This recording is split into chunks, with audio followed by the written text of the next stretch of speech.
24 ঘন্টা আগে পিবি24 সংবাদ প্রকাশ করেছিল এবং সেই সংবাদের পর অবশেষে সরিলাম মণ্ডল সভাপতি, তাপস দাস সহ অন্যান্যরা ছুটে গেলেন সেই বাড়িতে। আমরা সংবাদে তুলে ধরেছিলাম সম্রাট দেবনাথ অসুস্থ অবস্থায় তিনি শয্যাশায়ী। সরিলাম মণ্ডল সভাপতি তা শুনে কিংবা খবর দেখে আজ সকালেই সেই বাড়িতে যান, তার বাড়িতে গিয়ে তাকে সাহায্য করেন এবং আগামী দিনও পাশে থাকার অঙ্গীকারের কথা জানান। সম্রাট দেবনাথের বাড়ি লালসিংবুড়া গ্রাম পঞ্চায়েতের 2 নং ওয়ার্ডের মেত্তামুড়া এলাকায়। সেখানেই যান তারা, মণ্ডল সভাপতি সহ অন্যান্যরা, এবং তারা তার চিকিৎসার জন্য খানিকটা আর্থিক সাহায্য করেছেন। আগরতলা জিবিবি হাসপাতালে সম্রাটকে ভর্তি করানোর জন্য বলেছেন।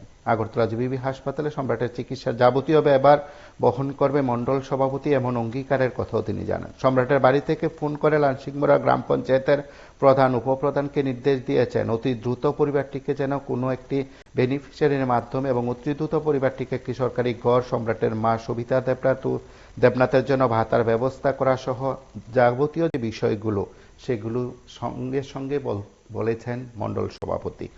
পিবি24 এবং প্রতিবাদী কলমে খবর প্রকাশ হয়েছিল। সেই খবর প্রকাশ হতে শনিবার সকালে মণ্ডল সভাপতি তাপস দাস সহ অন্যান্যরা তার বাড়িতে গিয়ে তাকে সাহায্য করা, তার চিকিৎসার বিষয় নিয়ে তৎপরতা দেখানোর খানিকটা দৃশ্য, কথোপকথন আমরা তুলে ধরছি আপনাদের কাছে। তার পাশাপাশি প্রতিক্রিয়া শুনব।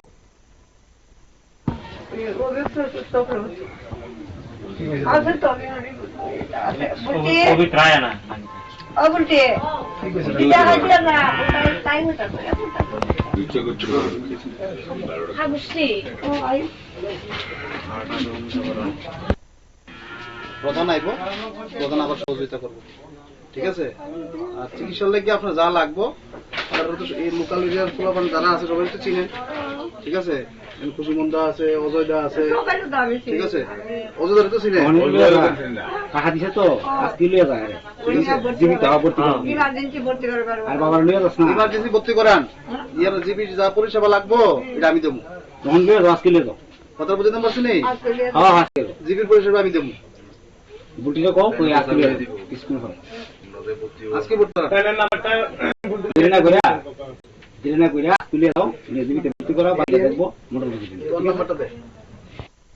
আজকে সম্রাটের বাড়িতে ঠিক কি উদ্দেশ্যে এসেছেন?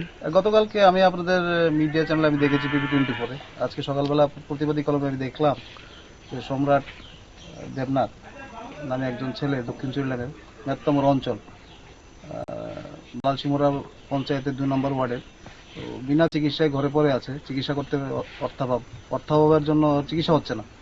তো আমি সকালবেলা আসি সুমনকে নিয়ে, দলীয় কার্যকর্তাদের নিয়ে আমি এখানে আসি।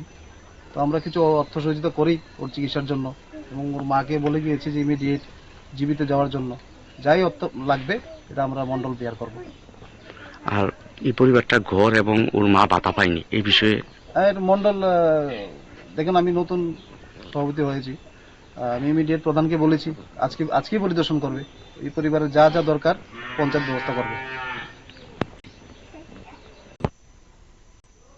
আপনারা শুনলেন সেখানে মণ্ডল সভাপতির প্রতিক্রিয়া কিংবা বক্তব্য। সদ্য দায়িত্ব পাওয়া মণ্ডল সভাপতি সে খবর দেখেই ছুটে গেছেন এবং সম্রাট দেবনাথের চিকিৎসার বিষয়টি নিয়েও তৎপরতা দেখিয়েছেন। আগেই আমরা এই খবর প্রকাশ করেছি, মুখ্যমন্ত্রী দৃষ্টি আকর্ষণ করেছিলেন সেই পরিবার, সম্রাট দেবনাথের মা, এবং সেই পরিবারের পাশে দাঁড়ানোর অঙ্গীকারের কথা মণ্ডল সভাপতির কাছ থেকে শোনা গেল। তার পাশাপাশি বাস্তব হলে অবশ্যই ভালো, তার সঙ্গে সরকার, মুখ্যমন্ত্রী যদি এই পরিবারটির পাশে দাঁড়ায় তাহলে আমরাও সংবাদ হিসাবে বিষয়টি আরো একবার তুলে ধরবো। আপনারা সঙ্গে থাকবেন, দেখতে থাকুন পিবি24।